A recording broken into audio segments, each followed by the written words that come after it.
If you don't like the video in the next 5 seconds, yrndj is going to take away all your players, man. I wouldn't risk it. YouTube, I'm back with another video, man. I promised y'all this boot camp video, how to win boot camp.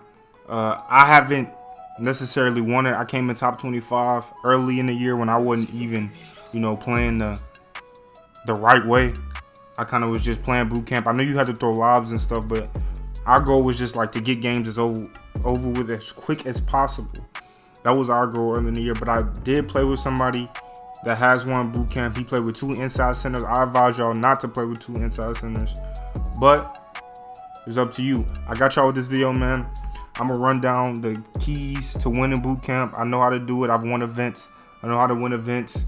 Ruffles is coming out later this week. I plan on trying to win Ruffles, man. I'm gonna be playing guard.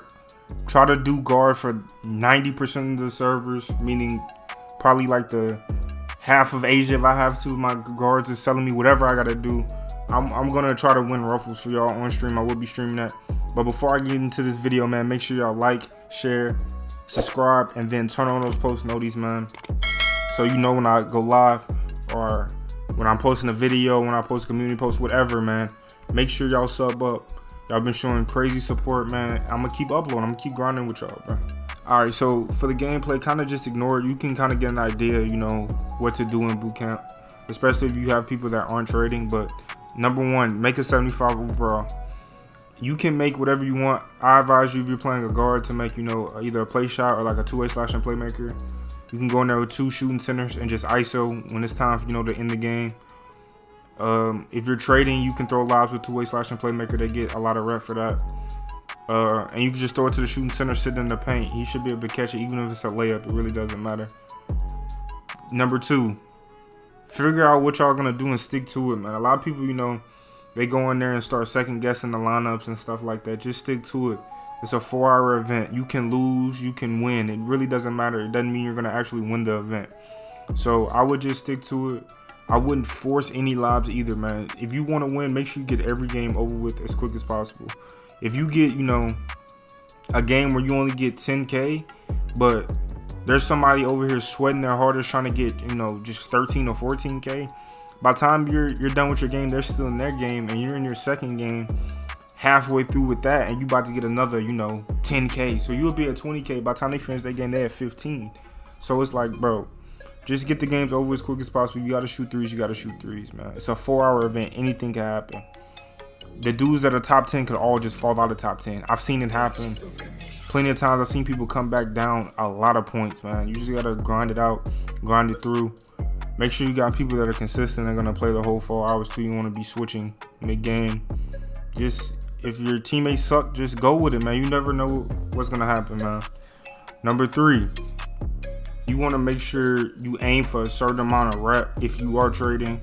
If you have an idea, of how much rep you need. If you want to actually win this, bro, you got to easily be getting about, on average, 13 to 15K rep a game. And this is kind of mixed with, you have to be able to play defense. You got to be able to have badges, all that. So this is like 3.5 in the tips number, I guess you want to call it, pause. But yeah, you want to make sure, you're aiming for that. The highest rep you can get, the most lobs you can, but don't force it. If you have to shoot, just shoot, man. You don't want to force anything. So you want to make sure you're getting anywhere between 13 to 15K, because on top of a win, you get the 2,500 if you win. If you win, you get an extra 2,500. So you're looking at, 15 to 17 more, or not plus, but 15 to 17,000 total if you win. So yeah, you want to make sure you win. You want to make sure you aim for a certain amount of rep, because if you're not getting that rep, you're gonna fall behind. And the worst thing in events is honestly being like 12th, 13th, and then you end up losing, and then it just drops you even more. You end up having a long game. You want to get ahead as quick as possible, and the best way of doing that is making sure you get as much rep as possible early, even if it's not, forcing lobs, because forcing lobs, you're gonna end up losing, or you're not gonna get the amount of rep that you actually need. Tip 3.5: make sure y'all play defense. And I mean play defense for real, because if you're a center and if you're a lock, you have a chance to win this. It's not guaranteed, but especially if you're the center, if you're playing, paint defense well and getting on the fast break, you have a high chance of winning this, man. So I know it's a lot of 75s out there, so it's gonna be a little hard, but make sure you get a lock that has badges. You pick up a lock that has badges, man. Or if you auto lock, pick up a guard in the center that has badges. You can't go out there with builds with no badges, even though everyone else is a 75. People literally grind their players for bootcamp and keep that player 75 the whole year and have max badges by the time, you know, January comes and there's been 4 or 5 bootcamps. So yeah, make sure you have badges, man, and play defense. Play actual defense when it's time to play defense. Or if not, if you're not trading, make sure you're playing defense the whole game. Like, you can't slack, man. You gotta stay locked in the whole game. My final tip for y'all is, if you are trading, it's just like formula. If you're the white team, you get ball first. Make sure you try to get team takeover. If you are, you know, the person catching the lob or the person throwing the lob, try to get team takeover.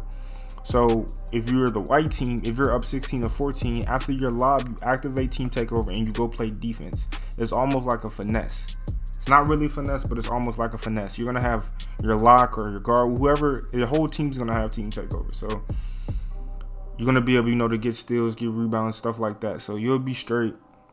It's like a finesse. And if you're the green team, just like formula, instead of letting the other team get 16, go to 14 or 14.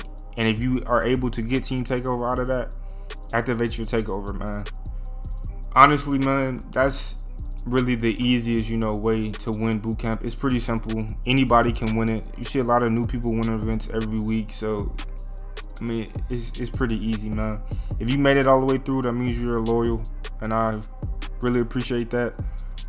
Like I tell y'all after every video, make sure y'all share this with your mother, brother, sister, cousin, friends, family, whoever, man.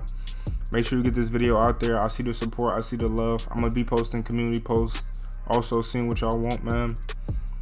Other than that, man, I hope some of y'all win bootcamp tomorrow, man, because I'm recording this Saturday. I played Asia bootcamp. Got some gameplay for y'all. So, yeah, man, other than that, I'm out. Appreciate all the love, man. Tell me pretty lies. Look me in the face. Tell me that you love me, even if it's